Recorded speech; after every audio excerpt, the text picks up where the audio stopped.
Man United first phase में traditionally बैकफोर में game build करी थी। मैन यूनाइटेड के फुल बैक्स हाई और वाइड रेकर विड प्रोवाइड करे थे। Arsenal on the paper 4-2-3-1 formation में डिफेंड करी थी। आर्सेनल फर्स्ट फेज में सोलमैन के साथ प्रेस करी थी और वो था Gabriel Jesus.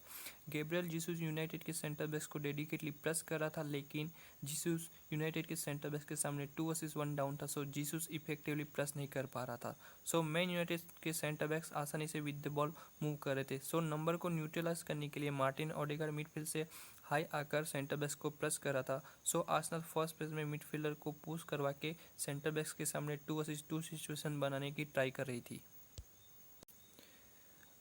Man United first page में यूज़ कर रही थी सोल पियोट और वो था स्कॉट मैकटोमिने, और वो कवर किया जा रहा था सेंटर मिडफील्डर मार्टिन ओडेगार्ड से।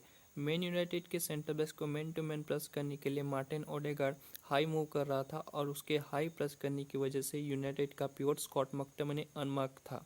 मार्टिन ओडेगार्ड के हाई होने से pivot centrally without any pressure ball receive कर रहा था। आर्सेनल की फर्स्ट लाइन और सेकंड लाइन के बीच में वर्टिकल डेप्थ थी, और पिवोट बॉल रिसीव करके टर्न कर पा रहा था और बॉल डिस्ट्रीब्यूट कर रहा था।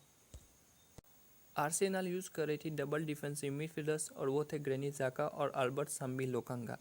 मैन यूनाइटेड के अटैकिंग मिडफील्डर्स ब्रूनो फर्नांडिस और क्रिस्टियन एरिक्सन सेकंड और फोर्थ लाइन के बीच में ऑपरेट कर रहे थे। क्रिस्टियन एरिक्सन और ब्रूनो फर्नांडिस स्प्लिट थे, और उन दोनों के बीच में बहुत बड़ी स्पेस थी। ब्रूनो फर्नांडिस और क्रिस्टियन एरिक्सन के स्प्लिट होने से स्ट्राइकर मार्कस राशफोर्ड मिडफील्ड में ड्रॉप इन करके दोनों डिफेंसिव मिडफील्डर के बीच में बॉल रिसीव कर रहा था। आर्सेनल के डिफेंसिव मिडफील्डर क्रिस्टियन एरिक्सन और ब्रूनो फर्नांडिस के सामने 2 वर्सेस 2 थे, लेकिन मार्कस राशफोर्ड के शॉट आने से डिफेंसिव मिडफील्डर्स 3 वर्सेस 2 डाउन हो रहे थे, जो आर्सेनल के लिए प्रॉब्लम कॉज कर रहा था। मैन यूनाइटेड फाइनल थर्ड में फ्रंट फोर के साथ अटैक कर रही थी। ब्रूनो फर्नांडिस फाइनल थर्ड में राइट हाफ स्पेस से अटैक कर रहा था।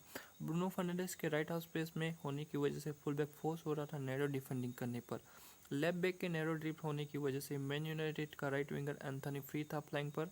ऑन दी अदर हैंड देखें तो आर्सेनल का फुल बैक 2 वर्सेस 1 डाउन था फुल बैक और एंथनी के सामने।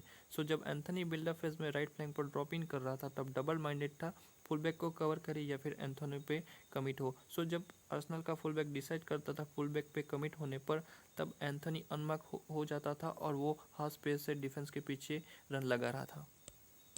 आर्सेनल फर्स्ट फेज में बैक थ्री में गेम बिल्ड कर रही थी।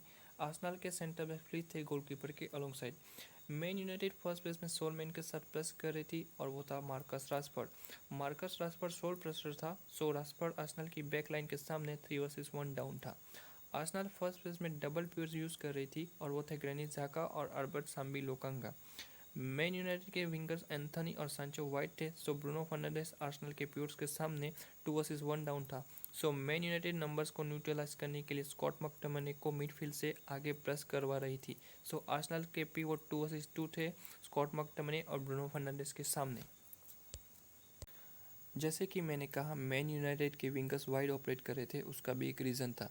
जब आर्सेनल के सेंटर बैक्स के पास बॉल होती थी, तब मैन यूनाइटेड के विंगर्स वाइड रहकर आर्सेनल के फुल बैक्स की पासिंग लेन ब्लॉक कर रहे थे। ओपन प्ले में आर्सेनल बैक थ्री में गेम बिल्ड कर रही थी, लेफ्ट बैक जिंचेंको हाई पुश कर रहा था। आर्सेनल ओपन प्ले में यूज़ कर रही थी डबल पिवट्स। मैन यूनाइटेड के विंगर्स वाइड थे, सो मैन यूनाइटेड का centre attacking midfielder 2 versus 1 down था पिवट्स के सामने। जब आर्सेनल का एक पिवट ड्रॉप इन कर रहा था, तब वो ड्रैग कर रहा था ब्रूनो फर्नांडिस को, और आर्सेनल का दूसरा पिवट सेंट्रली फ्री था बॉल रिसीव करने के लिए।